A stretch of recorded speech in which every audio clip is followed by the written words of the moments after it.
Mommy, please. I'm so hungry. No. Food is evil. Hunger is holy, Zoe. The angels are watching. This is Amy Laskowitz, mother, churchgoer, neighbor. And this is her daughter, Zoe, 8 years old, autistic, bright smile, full of life. A child who needed protection, love, understanding. Instead, she got a monster. But in 6 weeks, Zoe would be dead. And Amy? She'd tell police it was God's plan. Summer, 2018. A quiet Connecticut street where everyone knows everyone. Amy waves at her neighbor, Mrs. Patterson, every morning. Mrs. Patterson, thoughtful. She seemed normal, you know? Quiet, but normal. Always said Zoe was being homeschooled now. Homeschooled. That's what she told everyone. The truth? Zoe was being erased from existence. Week 1. Amy locks the refrigerator with a padlock. When Zoe cries for food, Amy makes her kneel on rice for hours. Hunger is your teacher now. Amy whispers, inches from her daughter's face. Week 2. Zoe tries to sneak crackers from the pantry. Amy catches her, slaps her across the face, then forces her to watch as she eats a full meal in front of her, chewing slowly, deliberately. You don't deserve this. You're full of sin. Zoe's stomach growls. Amy smiles. Week 3. The room gets smaller. Amy removes the mattress. Zoe sleeps on bare floorboards now. When she begs, Mommy, please, I'm so hungry. Amy pours water on the floor. Drink that, like the animal you are. Week 4. Zoe stops crying, stops begging. Her eyes go hollow. Her lips crack and bleed. Amy writes in her journal, She's finally breaking. Good. The impure part is dying. Week 5. Zoe can barely stand. Amy forces her to recite prayers for hours. If she stops, no water. When Zoe collapses, Amy drags her by the arm, leaving bruises. Get up. Angels don't rest. Week 6. Zoe stops moving altogether. She lies in the corner, breathing shallow, staring at nothing. Amy sits beside her, strokes her hair, and whispers, Soon, baby. Soon you'll be perfect. The investigator found a journal at Amy's house, where she used to write down the tortures and harassments Zoe had to endure. Amy's voice, July 12th. Zoe cried today. Begged me with those pathetic eyes. But the voice told me, this is the test. Only through suffering can we ascend. I told her to stop being weak. July 15th. She tried to eat a bug off the floor today. I laughed. Then I made her spit it out and thank me for saving her soul. July 19th. She's getting quieter. Good. She's learning. When she whimpers, I remind her, I'm doing this because I love her more than any mother ever could. July 23rd. I ate dinner in her room tonight. Steak and potatoes. She watched every bite.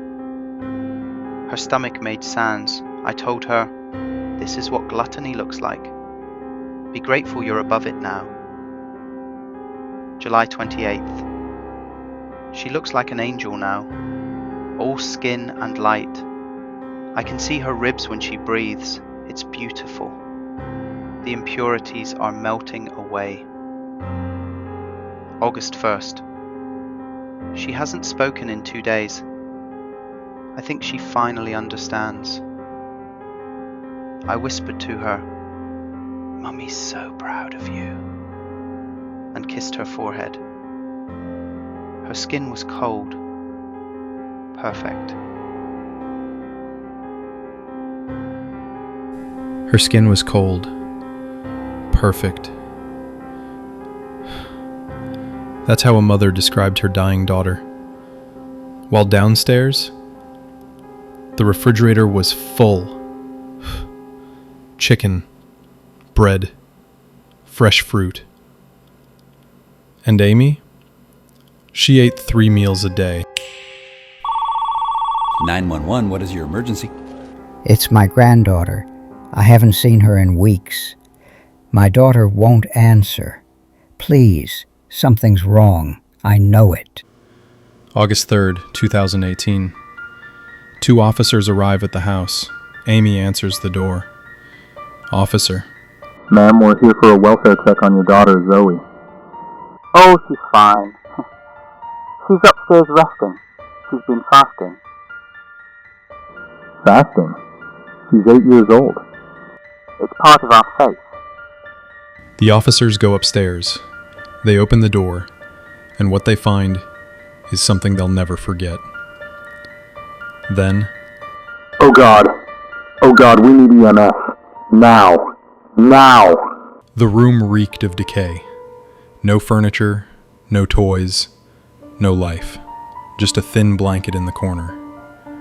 And underneath, Zoe, 35 pounds, eyes open, gone.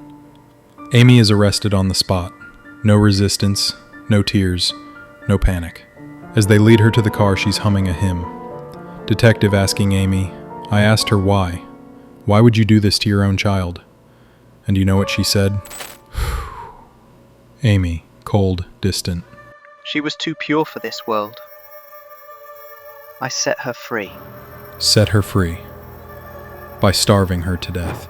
The trial begins 3 months later. The prosecutor lays it out. This was not insanity. This was control. The judge in the courtroom, quote, Amy Laskowitz didn't forget to feed her child. She chose not to. She documented it. She enjoyed it. The journals are the smoking gun. Over 200 pages of delusion, religion, and horror. Zoe asked for water today. I said no. The voice is pleased. She's not moving much now. This is when the transformation begins. Soon, she will be with the angels. And I will have proven my devotion. The defense claims psychosis, religious mania, but the jury sees something else. A woman who believed she was God. Judge. Amy Laskowitz, you are hereby sentenced to life in prison without the possibility of parole. Amy shows no emotion. She simply closes her eyes and whispers. Amy. Zoe understands now. She forgives me. There's an old saying, monsters don't hide in the dark. They hide in plain sight. Amy Laskowitz wasn't possessed. She wasn't cursed. She was a mother who chose faith over her child's life. And the scariest part, she still believes she did the right thing. To this day, in her prison cell, Amy refuses meals on certain days. When asked why, she says, I'm fasting for Zoe, so we can be together again. But here's what we need to understand. This isn't just a story about one evil woman. It's about silence, about neighbors who heard nothing, or chose not to listen, about systems that failed to protect a vulnerable child, about how isolation becomes the breeding ground for monsters. Zoe didn't have to die. Someone could have knocked on that door. Someone could have called. Someone could have cared enough to ask questions. So here's the moral. If you see something, anything, that doesn't feel right about a child's safety, don't wait. Don't assume someone else will handle it. Don't worry about being that person. Be that person. Because behind closed doors, behind smiling faces, behind everything's fine, a child might be screaming in silence. Faith is meant to heal, not harm. Love is meant to protect, not destroy. And motherhood? It's not ownership. It's guardianship. Amy Laskowitz forgot that. Don't let the world forget Zoe. In memory of Zoe Laskowitz. Her voice was silenced. Ours shouldn't be.